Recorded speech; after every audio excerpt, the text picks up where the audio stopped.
Welcome back to The Explainer. Today, we're unpacking one of the most fascinating and honestly intense psychological endurance tests ever put on camera. Imagine having your entire reality completely stripped away. No natural light, no entertainment whatsoever, no sense of time, just blinding white walls and the crushing weight of your own thoughts. We're looking at an experiment that pushed two people to their absolute mental limits, testing their willpower, their sanity, and ultimately their faith in each other. Now, you might be wondering why on earth would anyone actually agree to this kind of psychological torture? Well, the answer is a life-changing vault waiting right at the finish line, stuffed with a massive $500,000 in cash. But here is the catch. That money wasn't just a reward waiting for them. It was actively used as a weapon against them the entire time. Every single comfort they ended up craving had to be paid for directly out of that prize pot. Okay, let's dive into this. Put yourself right in the hot seat for just a second. Could you survive 100 days with a complete stranger? It's not just about enduring a stark white room for a third of a year. It's about doing it alongside someone you literally have zero history with. The psychological stakes here are just monumental. You aren't just battling your own boredom and isolation. You are intimately tied to the mental state of a total stranger. Section 1. Trapped in the White Cube.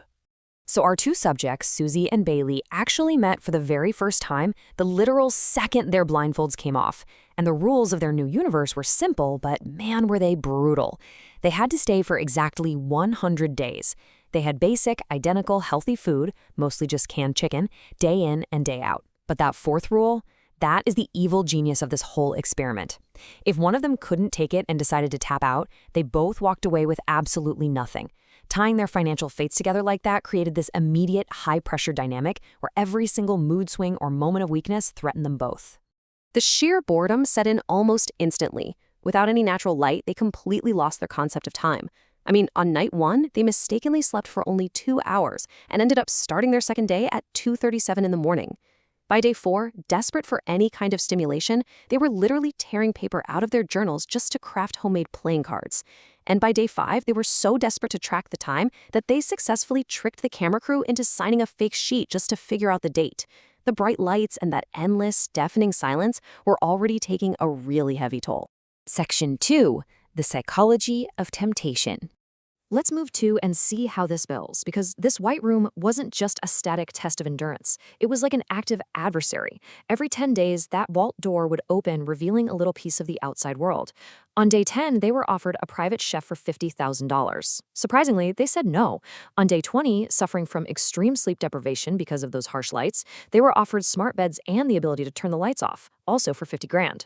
Astonishingly, even with Susie super excited about it, Bailey pushed for a no, and they rejected it again. But you could see the psychological erosion was getting very real.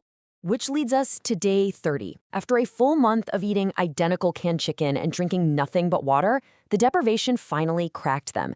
They ended up spending a staggering $10,000 of their prize money on a single coffee maker. Now, on the outside, that sounds completely absurd, right? But inside that room, paying $10,000 just to have a morning cup of coffee was totally worth it, just to feel a tiny shred of normalcy again. Section 3. Breaking the rules. Okay, this is one of my absolute favorite moments. On day 40, they were given a TV, but actually watching any movie on it would cost them $10,000 a pop. They completely rejected the offer. But then Bailey realized something brilliant. An antenna is basically just metal. So he takes a knife, frays a wire off the wall, and plugs it right into the TV. Boom! Suddenly, they are watching a free, live broadcast of a car race. For 6 days straight, they were glued to this race, feeling like they were back in the real world, and the best part? It cost them absolutely nothing. But the emotional roller coaster really hit its peak during this middle stretch. On day 34, a real-life hurricane knocked out the power, forcing them to endure days without hot water or lights. The relief when the power finally came back was just immense. Then, by day 50, which actually happened to be Susie's mom's birthday, they happily handed over $20,000 just for a 10-minute visit with their families through the glass. But day 60? That brought a devastating psychological blow when they were offered a $50,000 mystery box.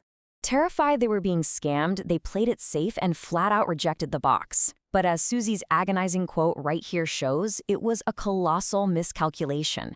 The box actually contained $50,000, meaning it would have entirely paid for itself, plus the keys to 2 brand new, totally free Teslas. Watching those keys slip away plunged Susie into a deep depression. She was sick to her stomach, couldn't sleep, and was visibly furious for over a week. Section 4. The Mega Bundle. Now, what's really interesting about this slide is how the experiment escalated on day 70 to completely capitalize on their recent heartbreak. They brought back everything Susie and Bailey had previously rejected: the smart beds, the private chef, the movies, the spices, plus a brand new mystery box. But here's the catch. There was no set price. They had to place a blind bid. If their bid was even 1 penny lower than the house's secret number, they got nothing. It was a brilliant evil move, forcing them to quantify exactly how much their own comfort was truly worth to them. Terrified of missing out again, they deliberated hard. They needed to go high enough to win, but low enough to protect their remaining cash. They finally submitted this incredibly precise bid, $100,101. And you know what? It worked. The house's number was only $69,000. Sure, they overpaid by about 30 grand, but suddenly their empty white cube was totally transformed into a luxurious vacation suite complete with real food, entertainment, and super comfortable beds. Section 5. Cabin Fever and Conflict. And this brilliantly illustrates the ultimate irony of the whole situation. You'd think having all that entertainment would make the challenge a total breeze, right? Well, the moment they got what they wanted, their fundamentally different personalities violently clashed. Susie was deeply introverted. She just wanted to read, watch movies in peace, and she even hid the Monopoly dice so she wouldn't have to play. Bailey, on the other hand, was chaotically extroverted. He had this boundless, restless energy. He was constantly interrupting her, blasting loud music, and literally throwing 3 a.m. dance raves in this tiny little room. As the final days dragged on, the friction was palpable. Susie reached a point of utter, total exhaustion with Bailey's hyperactive antics. She literally stared dead into the camera and just said, "I would like to be saved. Mom, I'm ready to leave." Despite all the luxury items, the lack of personal space, and the massive clash of personalities were driving them both up the wall. They could hardly even stand each other as they limped toward the finish line. Section 6. The Final Trust Test. Finally, on day 99, they were separated and introduced to a classic game theory dilemma: split or steal. Let's break this down. Step 1. If they both vote to split, they share the remaining money perfectly down the middle. Step 2. If one votes split and the other votes steal, the one who steals walks away with absolutely everything. Step 3. If they both let greed win and vote steal, they walk away with absolutely nothing. Seriously, imagine being in that room. You're sitting in complete silence, isolated in your own headphones. You know for a fact your roommate has been incredibly annoyed with you for the last month, and you're holding a button that controls roughly $360,000. The temptation to steal, just to protect yourself from getting double-crossed, is overwhelming. Do you trust the stranger you've been trapped with for 100 days?